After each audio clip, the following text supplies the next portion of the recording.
focus on type 2 or adult diabetics. The real problem is that they suffer from this, but they do not have a manifest problem. So no problem is a big problem. And second thing, almost everyone is overweight. I will not call obese, but overweight. Most of them have a very high blood pressure, high triglyceride, and this weight, blood pressure and triglyceride doesn't give them direct trouble. So they are not bothered about it till the time they start developing complications. So the real trouble is no trouble and indifferent attitude towards the sugar, weight, blood pressure and a blood fat. But doctor, that is essentially the problem with all diabetics, don't you think so? Even type 1 and that type 2. Type 1, they grow up, and when they are doing reasonably well and when they indulge in a poor lifestyle, they put on a lot of weight and again they have double trouble. Type 1 plus overweight related insulin resistance problem. So once they grow up, they do develop this problem. Do type 1 diabetics actually put on weight also? Yes, when they indulge in a poor lifestyle. I see. I thought they always had a very No. Now we have a large group from type 1 who are insulin dependent. They are obese and they require some medicines also to control their insulin resistance. Oh, that's double trouble. It is double. It is a, I'll say, double barrel gun, which is added, you know. Absolutely. Dr. Dalal, then my question is about what kind of health disorders do diabetic patients suffer from? I mean, are they related to eyes, heart, kidneys, diabetic foot? What are they? Let us put this question in a very simple manner. Almost all diabetics have basically metabolic syndrome, meaning they are by overweight, high blood sugar, high blood pressure and high blood fat. And this goes on for about 10 years without any trouble. Okay. And this is the seed for future complications. Now when the sugars are uncontrolled, that's the time they develop microvascular, meaning thereby small vessel disease and a large vessel disease. And they present a different trouble pertaining to the brain, eyes, heart, kidney, leg nerves, leg vessels and the feet. Now the science says, and there are good 3 studies, diabetes complication and control trial, UKPDS and a Kumamoto study. They say when diabetes is well controlled from the beginning, you can reverse the complication. I mean, you reverse the complication which has already occurred. But if you allow it to go uncontrolled, you do develop different type of complications. Now in type 1, microvascular complications are more common, meaning thereby eyes, kidneys and the nerves. And in type 2, macrovascular, that is a paralysis, heart attack and the gangrene are more common. This is a common. Now in type 2, when they are uncontrolled for a long time and mainly the contribution of the blood pressure and lipids, they do develop end-stage renal disease in type 2. Okay. So type 2 have major complications. Type 1 usually do not have major complications if they have taken care well from beginning. But if they don't, then they have different problem. Doctor, when you say reversible, the disorders are reversible, how reversible are they? You mean to say the eyes will get better if you are under control, if the kidney gets better by becoming more in control? I have one simple example. If you burn a matchstick, then part becomes black and part remains white. Right. But if you blow and if you extinguish, right, then the yellow remains yellow and the black remains black. Meaning thereby, whatever irreversible damage has occurred in the body, it will remain. Nothing can bring it back. But whatever reversible changes are there, they can be maintained and they can be sustained. And that sustenance throughout the life, we call it a reversibility. Lovely. That's very good news actually. Okay. Now doctor, when it comes to diabetic foot, doctors, many of them complain that diabetologists only look at reports and the basic, the features of the patient, but they never look for the foot, and that's where the trouble begins. What do you have to comment on that? I have a very simple comment. Mm-hmm. I don't look at a diabetic, I look at a health. Okay. And in that health journey, whatever hurdles are there, I look at them. So I have made up my mind from day one to look at the fit without socks and shoes from day one. And if the leg is diseased, then diseased leg cannot do any exercise and it will do harm. Diseased leg is like a fractured feet, Correct. You cannot do exercise, you have to give a rest and you have to treat it. So it is not a question of a diabetologist or it is not a question of a food specialist. It is a looking at, once you have healthy feet, use it wholeheartedly for exercise and control the diabetes. But when the leg is diseased, give a rest till the time it heals to normal. So it is not a question of who gives the advice, it is a question of what advice is required at that moment. I see. Actually, we have emails on that also. The diabetologist would say you need to do regular walk, and the diabetic foot doctor would say you need to rest. Just put a question: if he has a fracture, will he walk? Exactly. Till the time it heals, you need to take rest. Simple. Okay. Doctor, is it also true that after 15-20 years of relentless diabetes or even controlled diabetes, you will get an organ failure that's inevitable? Answer is flat no. With a controlled diabetes, I mean you are taking care of organ control also, not only sugar control. And when you take care, you can prevent all the maladies in advance with a proper checkup and treatment. But with the uncontrolled diabetes, you can get the complication sometimes before 10 years, usually after 10 years. And we have an old man, 90 years plus, juvenile diabetic. 70 years of living with diabetes, no complications. We can show that photograph to you. Absolutely. Doctor, what you will say makes a lot of interesting sense. When you talk about controlling your organs, what would that be? Brain, eyes, heart, kidney, liver, leg nerves, leg vessels and feet. These are the organs which are usually affected, and they are affected because of the overweight, high blood pressure, high sugar and high blood fat. So if these four things are taken well care, these 8 organs are prevented. You are trying to suggest that there should be regular checkup of all these organs? Checkup and treatment. When tablets fail, go on insulin immediately. Don't waste your time with the tablets. Okay. And doctor, what is your formula for good diabetes control? What should be the glycosylated hemoglobin? What would be the rate? For adult, right glycosylated hemoglobin is 7 gram.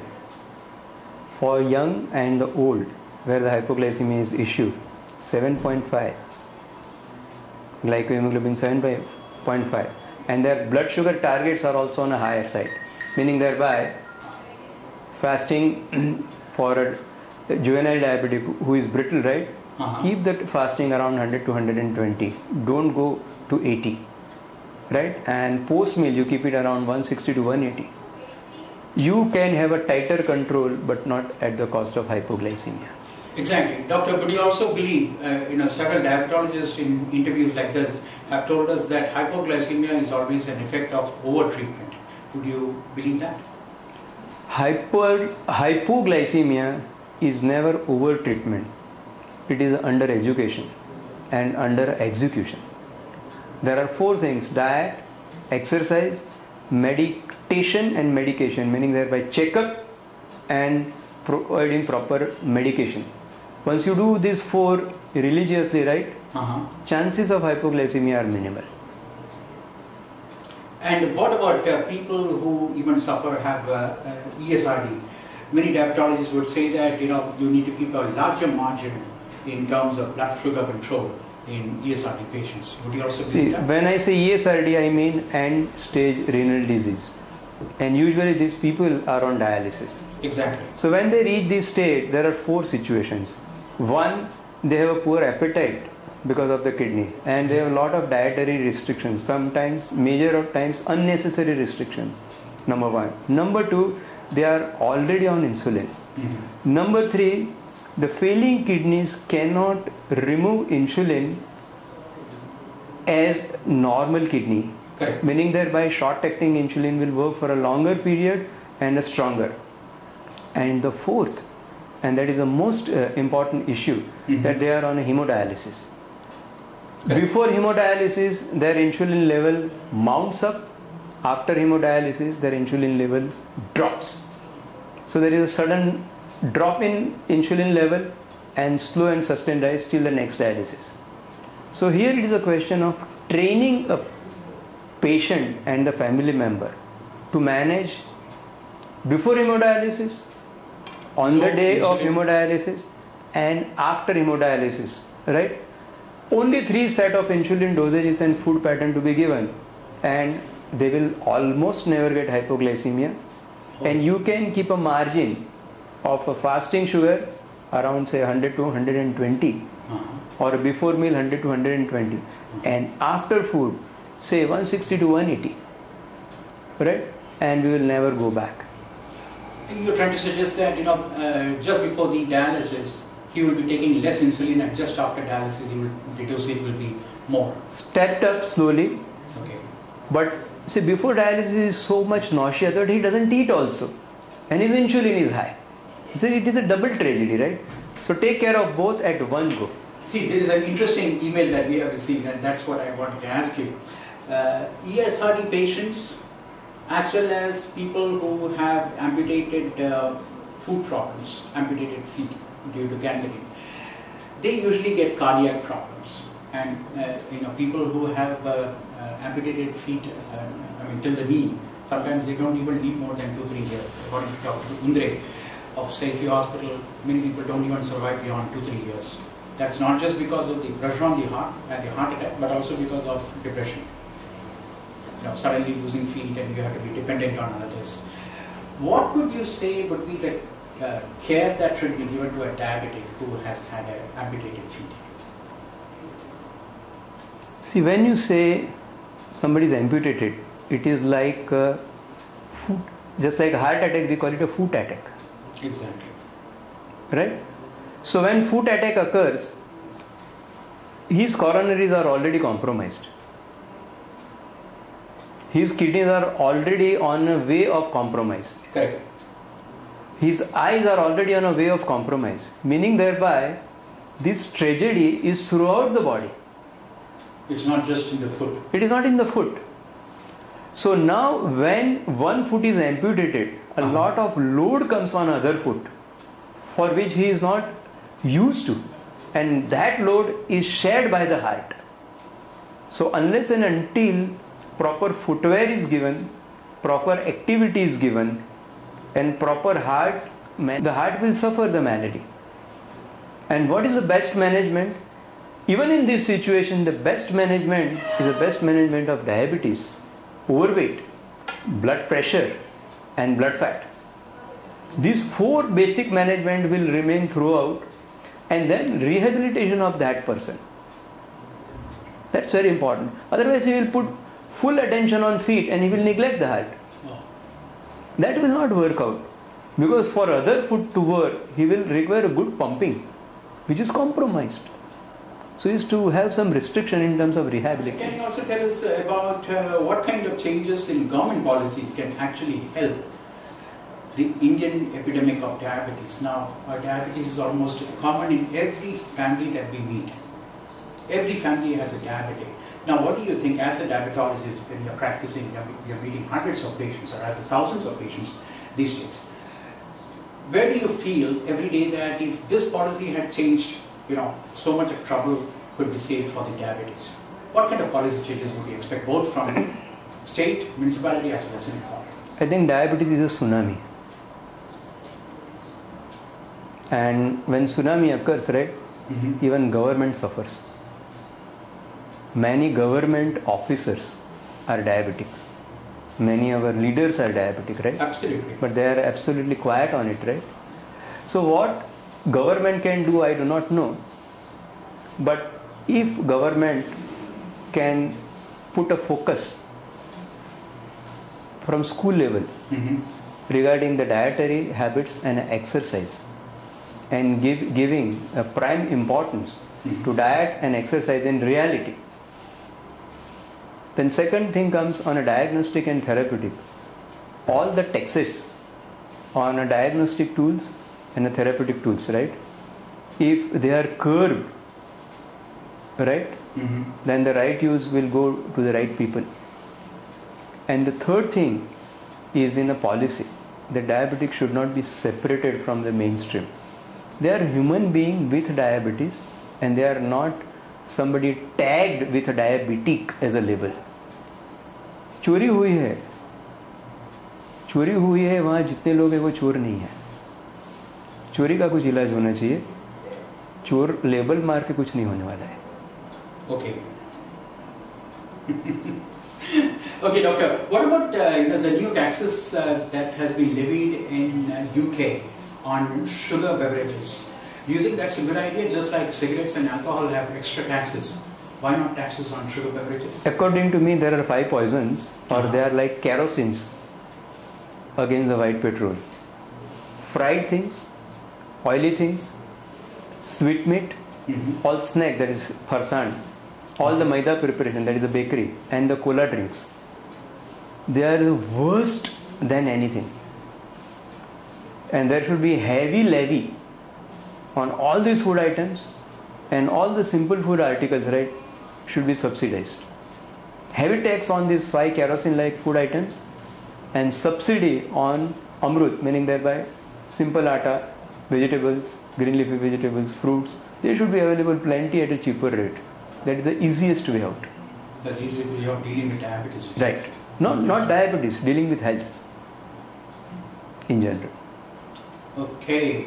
Doctor, why do kidney transplant patients get diabetes after the transplant? Is it because of the immunosuppressant drugs, or because of the steroids, or what is the actual cause for that? Do you have such patients who are... We have many patients, right? Basically immunosuppressants and corticosteroids, because they work as anti-insulin hormones. Oh, okay. That's the basic reason. And many of the kidney transplant patients themselves are diabetic. Yeah, if they are already diabetic, there is no problem. Right, but once you give immunosuppressants in a large dose, especially corticosteroids, right, they develop secondary diabetes, and which needs different control. So what do you mean by secondary diabetes? Meaning thereby diabetes was not there, but because of giving corticosteroids, they have developed diabetes. Okay, doctor, what are the new technologies, discoveries, and products that show so much of promise for diabetes control? Can you just briefly tell us about the new things that are happening? First technology, diagnostic and therapeutic, is a reversal.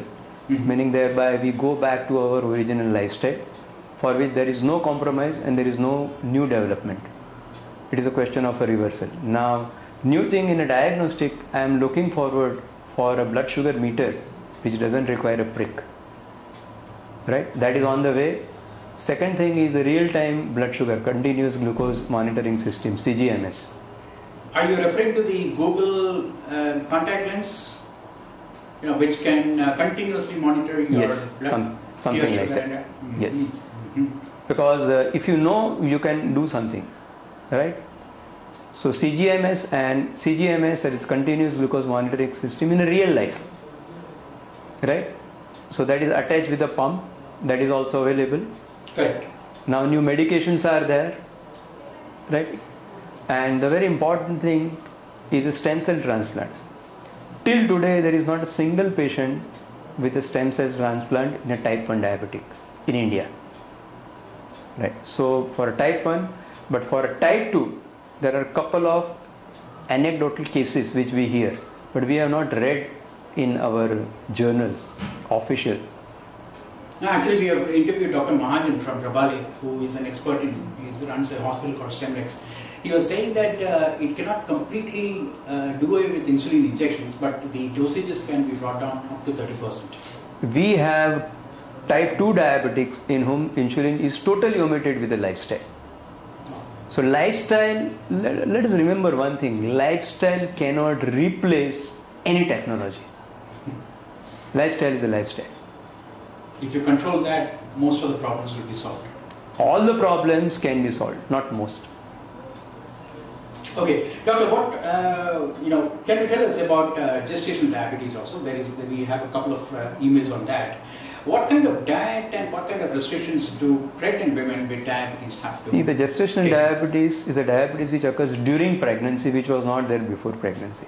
Correct. So she will require a reasonable diet control, but adequate in terms of proteins.